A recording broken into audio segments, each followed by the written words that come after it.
What's up, I'm Troubleshoot. If you're struggling with this in your Portainer instance, and you're like me where you use the 5 free or 3 free nodes in order to get access to the Portainer Business Edition, here's how you fix it. In the description down below, you'll find a link to Portainer's Take 3 Nodes license. Here you just fill in your name, surname, email address, pick your country, finish this quick questionnaire here, choose home or student here. Obviously, if that applies for you, tick yes, and just like that, you'll get 3 free nodes sent to your email address so you can access Portainer Business Edition, continuing your existing free nodes license. It's unfortunate you need to actually change your key, otherwise it'll stop working, and I assume once this time runs out, you'll need to input a key anyways to regain access to Portainer. When you get your new key, head across to licenses on the far left here, and you'll see info here. You can see I'm using one of 5 and it expires here. All we need to do is click add license over here. Then we can punch in our code, which should be emailed to you. So I'll copy what I got, paste it in here, and click submit. Then you'll see this pop up about, are you sure it'll replace your existing license with this new license? Do you want to proceed? Just click confirm,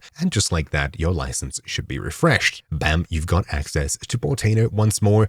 Obviously, it seems like it shrunk from 5 to just 3, but the fact that we still get this for free is pretty cool. Anyways, you'll find the links that you need down below. Hopefully you found this video useful. Thank you for watching. My name's been Troubleshoot, and I'll see you all next time. Ciao.